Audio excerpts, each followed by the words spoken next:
નમસ્કાર, પાટિયાના ભડાકા. આજે 7 તારીખ છે અને ઇલેક્શન ચાલુ છે. અને સૌથી સારી બાબત આપણા બનાસકાંઠા માટે એ કહી શકાય કે 2 વાગ્યા સુધી સમથિંગ 51 થી 52% મતદાન થયું છે આપણા બનાસકાંઠામાં.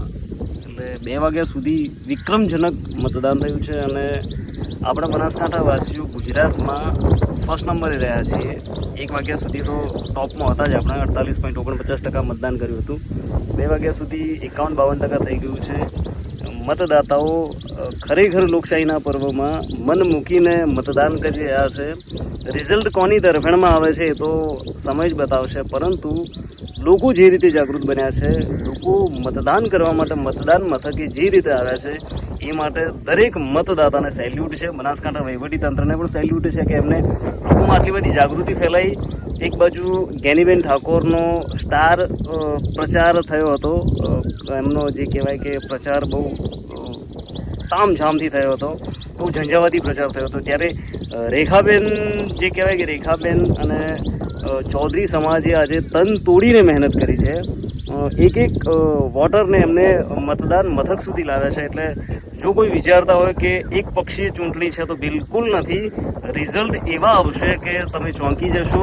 કોની તરફેણમાં આવશે હજુ સુધી નક્કી ના કહી શકાય, પરંતુ મતદાતાઓ જાગૃત બન્યા છે, સારી રીતે મતદાન કર્યું છે. જ્ઞાનીબેનનું પણ પલડું ભારે થાય છે, રેખાબેનનું પણ પલડું ભારે થાય છે. ત્યારે ભાજપ અને કોંગ્રેસની જે કાંટાની ટક્કર છે, સમગ્ર ગુજરાતમાં talk of the town seat આપણી બનાસકાંઠાની સીટ છે અને આ સીટ ઉપર 2 વાગ્યા સુધી સૌથી સારું મતદાન થયું છે.